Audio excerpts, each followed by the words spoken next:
Good morning, student. Today class 11th chemistry. Myself Ritesh Singh. आज हम class 11th का chapter number 3 periodic classification के बारे में पढ़ेंगे. ठीक है. प्रीवियस क्लासेस में हमने चैप्टर 1 एंड चैप्टर 2 के बारे में डिटेल में पढ़ लिया. ठीक है. तो पहला क्या होता है पीरियोडिक क्लासिफिकेशन. पीरियोडिक क्लासिफिकेशन की हमें ज़रूरत क्यों पड़े. देखते हैं टाइम टू टाइम क्या हुआ. एलिमेंट्स की खोज से चली गई. अब हमें सब एलिमेंट्स को एक तरह से याद करना बहुत मुश्किल होता जा रहा था. तो क्या किया गया कि ऐसे एलिमेंट्स को एक ऐसे पीरियोडिक फॉर्म में रखा जाए ताकि हम उनको आसानी से याद कर सकें और उनकी काफ़ी सारी प्रॉपर्टी मैच करती हो ताकि उनके बीच हम डिफ्रेंशिएट कर सकें. इसलिए हमें पीरियोडिक क्लासिफिकेशन की ज़रूरत पड़ी. ठीक है. Periodic table may be defined as the table which classify all the known elements in accordance with their property in such a way that elements with similar property are grouped together in the same vertical column and dissimilar property is separate from another. Periodic classification में क्या किया गया कि एक ऐसे सारे जितने भी हमें एलिमेंट्स मिले उनको इस तरह क्लासीफाई किया गया कि जो सिमिलर एलिमेंट्स की प्रॉपर्टी थे उनको एक वर्टिकल कॉलम में रखा गया जिससे बाद में हम उसे ग्रुप का नाम देंगे, और जो डिसिमिलर एलिमेंट्स थे उनको अलग ग्रुप में रखा गया. ठीक है. मतलब एक जैसे सिमिलर ग्रुप एलिमेंट्स को एक ग्रुप में, दूसरे सिमिलर एलिमेंट्स को दूसरे ग्रुप में, ऐसे. और उसी के हिसाब से हम पीरियोडिक क्लासिफिकेशन किए. मेनली पीरियोडिक क्लासिफिकेशन करने का मेन रीज़न क्या था. सिमिलर केमिकल प्रॉपर्टी या फिजिकल प्रॉपर्टी भी थी और केमिकल प्रॉपर्टी भी काफ़ी सिमिलर थी. Historical development of periodic table. कुछ हिस्टोरिकल डेवलपमेंट हुए जैसे अभी शुरुआत जैसे से एलिमेंट की खोज होती चली गई वैसे वैसे डेवलपमेंट भी होता गया. पहले कुछ आए, डुबेरियर आए, फिर इसके बाद न्यूलैंड्स आए, इसके बाद मोजले आए, इसके बाद मॉडर्न पीरियोडिक टेबल आया. तो ये सब आते गए, बट पहले एक एलिमेंट खोजा गया. बाद में जैसे जैसे एलिमेंट बढ़ते गए वैसे वैसे नए नए पीरियोडिक क्लासिफिकेशन साइंटिस्ट ने देना शुरू किया. All earlier attempts of the classification of the element were based upon their atomic wait. ठीक है. जितने पहले भी जितने एलिमेंट्स की क्लासिफिकेशन किया गया था उनका बेसिक क्या था, एटॉमिक वेट. मतलब एटॉमिक वेट बेसिक फंडामेंटल था उनको क्लासिफाई करने का. मतलब एटॉमिक वेट के हिसाब से उनको अरेंज किया गया. ठीक है. तो कैसे किया गया, लोअर पहले फिर उसके हायर उसके हायर, मतलब इंक्रीजिंग ऑर्डर में एटॉमिक वेट के किया गया. ठीक है. तो पहले साइंटिस्ट आए डोबेरेनियर ट्राइड्स. डोबेरेनियर्स आए, इन्होंने एक दिया अपना ट्राइड रूल जिसे कहा गया डोबेरेनियर ट्राइड्स. इन्होंने ये रूल दिया था 1829 में. ठीक है. इन्होंने क्या किया था, he classify the element in the group of the called triads. इन्होंने जो एलिमेंट्स थे उनको क्लासीफाई किया 3 के ग्रुप में जिससे क्या किया, ट्राइड्स के नाम से जाना गया. ठीक है. 3 elements in tried had similar chemical property. वो जो भी उस एक ट्राइड में 3 एलिमेंट थे उनकी प्रॉपर्टी क्या थी, केमिकली सेम थी, सेम केमिकल प्रॉपर्टी थी. पीरियोडिक क्लासिफिकेशन का मेन मोटो ही यही था कि हम क्लासिफिकेशन ऐसे करें ताकि उनकी केमिकल प्रॉपर्टी सेम हो जाए. ठीक है. Arrange in the order of increasing atomic weight. इन्होंने जो भी अरेंजमेंट किया वो कैसे किया, इंक्रीजिंग एटॉमिक वेट के रूप में किया. ठीक है. नेक्स्ट है the atomic weight of the middle element was found to be approximately equal to the arithmetic mean of the other 2 element. इनका मेन जो रूल या लॉ था या ट्राइड्स का जो मेन फंडामेंटल बात थी वो यही थी कि जो 2 एलिमेंट्स थे, एक फर्स्ट एलिमेंट जैसे 3 एलिमेंट थे, फर्स्ट सेकेंड थर्ड, ये ट्राइड बन गया. तो पहले एलिमेंट और तीसरे एलिमेंट का जो एवरेज वेट था वो सेकेंड एलिमेंट के वेट के बराबर था. ये इनका मेन था. ठीक है. तो इसको हम समझते हैं आगे. उनके कुछ उन्होंने 3 ट्राइड्स के बारे में बताया था जो आगे हम बताते हैं आपको. अगला है उनका कुछ एग्जाम्पल्स में उन्होंने 3 के ट्राइड्स बताए थे. बेसिक 4 भी कहीं कहीं दिए होते हैं लेकिन बेसिकली उन्होंने 3 के बारे में ट्राइड्स बारे में बताया था. 3 के ग्रुप में 9 एलिमेंट को क्लासीफाई किया. पहला ग्रुप था लिथियम, सोडियम, पोटेशियम. लिथियम का एटॉमिक वेट कितना होता है, 7, सोडियम का 23 और पोटेशियम का 39. सपोज दैट उनको पता था, पहले एलिमेंट्स के बारे में पता था और तीसरे एलिमेंट के बारे में एटॉमिक वेट, दूसरे के बारे में नहीं पता था. उन्होंने क्या देखा, पहले और तीसरे का एवरेज मीन निकाल के जो वेट आया वही दूसरे वाले का था। देखें 7 और 39 डिवाइड बाई 2, क्योंकि 2 एलिमेंट्स हैं तो 7 और 39 कितना हुआ 46 डिवाइड बाई 3 तो कितना आया 23 किसका एटॉमिक वेट था सोडियम। तो ये इन्होंने बताया कि जो average of first and third element is equal to the middle of the element. ठीक है, वैसे ही अगला उन्होंने ट्राई बताया क्लोरीन ब्रोमीन आयोडीन।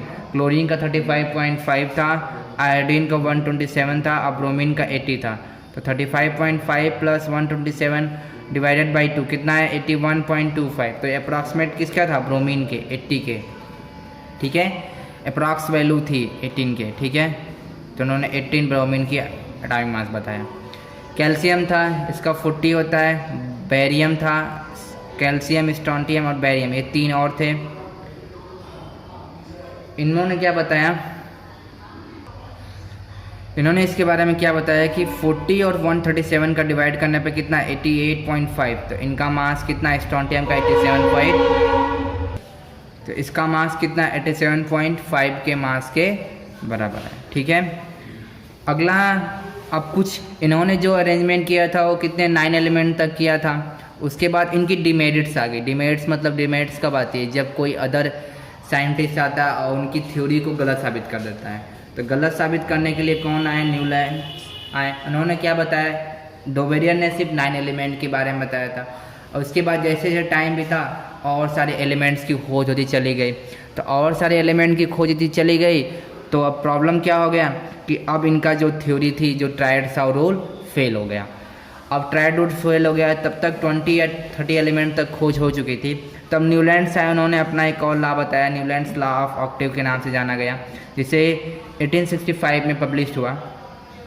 इन्होंने क्या स्टेटमेंट दिया, when the lighter elements were arranged in order of their increasing atomic weight, the property of every 8 element were similar to those of the first one, like the 8 note of a musical scale. इन्होंने क्या बताया कि when the lighter element, मतलब lighter element जिनका atomic mass 40 के लगभग था, उससे ज़्यादा नहीं, उनको अरेंज किया गया कैसे, इंक्रीजिंग एटॉमिक वेट में। तो उनकी प्रॉपर्टी हर 8वें एलिमेंट के बाद रिपीट करती थी। जो पहला का होता था वही प्रॉपर्टी 8वें वाले की। एक ऐसा था जैसा म्यूजिकल इंस्ट्रूमेंट हम पढ़ते हैं सा रे गा मा पा धा नी, फिर सा आ जाता है। तो इस 8वें के बाद फिर क्या आ जाता है 8th नंबर में फिर रिपीटिशन होता है सा का। तो वही चीज़ सा रे गा मा पा धा नी फिर सा। तो इसके हिसाब से इन्होंने अरेंजमेंट किया, lithium beryllium boron carbon nitrogen oxygen fluorine, फिर रिपीट किया सोडियम, लिथियम के साथ फिर सोडियम का प्रॉपर्टी मिलने लगी। इलेक्ट्रॉनिक कॉन्फ़िगरेशन में हम देख भी सकते हैं, जब हमने पीछे पढ़ा कि लिथियम का क्लासिफिकेशन करेंगे तो लास्ट इलेक्ट्रॉन 1s में जाएगा, वैसे इसमें लास्ट 2s में जाएगा, वैसे इसमें भी 3s1 में जाएगा। ठीक है, सब में एक इलेक्ट्रॉन बचेगा आउटर सेल में। तो क्लासिफिकेशन सेम है, केमिकल प्रॉपर्टी सेम हो गई। फिर magnesium aluminium silicon phosphorus sulphur chlorine potassium और कैल्शियम, मतलब इन्होंने क्या तक 20 तक क्लासिफिकेशन, 20 जो एलिमेंट्स थे खोजने की तो और भी खोजे जा चुके थे, लेकिन उन्होंने 20 तक बता दिया। लेकिन क्यों बताया, क्योंकि इन्होंने साफ लिखा बताया था कि इनके स्टेटमेंट लाइटर एलिमेंट की बात की थी। लाइटर एलिमेंट मतलब 20 एलिमेंट तक। उसके बाद क्या हुआ, टाइम टू टाइम आगे बढ़ा, तो न्यू एलिमेंट्स की खोज होती गई। अब क्या हुआ, न्यू एलिमेंट्स जब खोजे गए थे इनकी भी थ्योरी में कुछ डिमेरिट्स आने लगे। डिमेरिट्स क्या हो गई कि न्यू एलिमेंट्स खोजे गए तो बाकी एलिमेंट्स के बारे में हम क्लासिफिकेशन क्यों नहीं कर पा रहे हैं, वो एलिमेंट्स इन सारे गामा या 8th टेबल के बारे में बता नहीं पा रहे थे, वो फेल हो जा रहे थे, इस सिस्टम में बैठ नहीं पा रहे थे। तो उसके हिसाब से नए आए मेंडलीव्स पीरियोडिक लॉ। उन्होंने मेंडलीव एक साइंटिस्ट थे, उन्होंने अपना लॉ दिया जिसे नाम दिया गया मेंडलिक पीरियोडिक लॉ। मेंडलिक पीरियोडिक लॉ का इन्होंने फर्स्ट टाइम पीरियोडिक फंक्शन के बारे में बात की थी। कोई पूछ देता who given the first time periodic function, तो इट गिवन बाय मेंडलीव, मतलब पीरियोडिसिटी मतलब रिपीटिशन के बारे में कौन बताया, मेंडलीव ने सही से बताया। इन्होंने क्या बताया, the physical and chemical property of element are periodic function of their atomic weight, मतलब कि फिजिकल प्रॉपर्टी और केमिकल प्रॉपर्टी किसी भी एलिमेंट का पीरियोडिक फंक्शन में किस पे डिपेंड करता है? देयर एटॉमिक वेट पे, मतलब उसके एटॉमिक वेट पे डिपेंड करता है।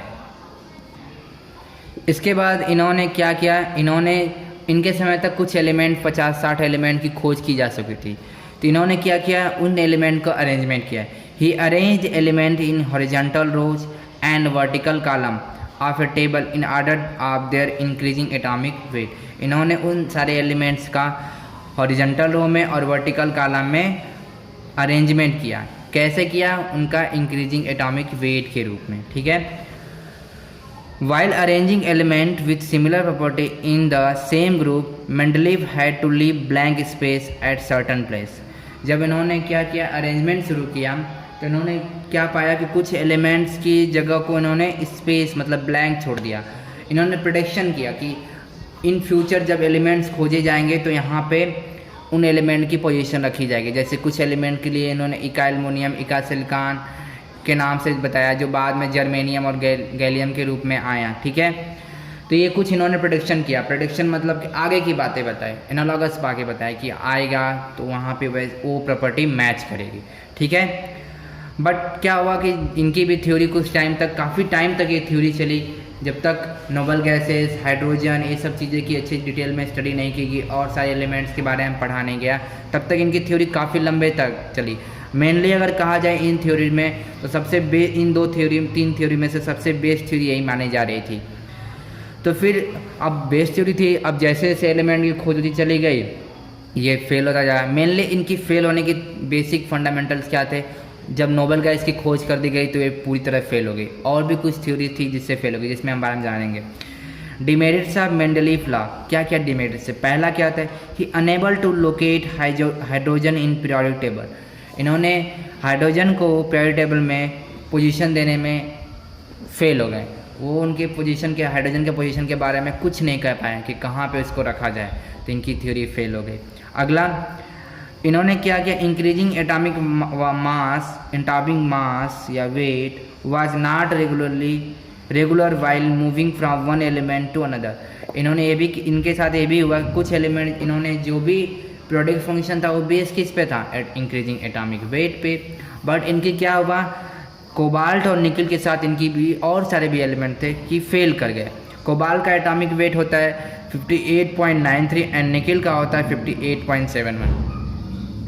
तो अगर अरेंजमेंट करते तो पहले क्या लिखते, 58.71 वाला, मतलब निकल पहले होता, बाद में कोबाल्ट होता। लेकिन इन्होंने अरेंजमेंट करते समय क्या लिखा, पहले कोबाल्ट लिखा और निकल लिखा, क्योंकि केमिकल प्रॉपर्टी कोबाल्ट की मिल रही थी ऊपर वाले एलिमेंट से। तो इसके कारण ये इनके बारे में कुछ बता नहीं पाए। इन्होंने कहा प्रॉपर्टी तो मैच करे, लेकिन इनकी एटॉमिक वेट की जो प्रोडक्ट फंक्शन था वो फेल हो जा रहा था, तो इनके कारण इनकी थ्योरी फेल होने लगी। अगला था लेटर ऑन, जब टाइम और बीता तो आइसोटोप्स की खोज की। आइसोटोप्स के बारे में मैंने बताया, आइसोटोप्स क्या होते हैं, same time, same atomic number and different atomic mass.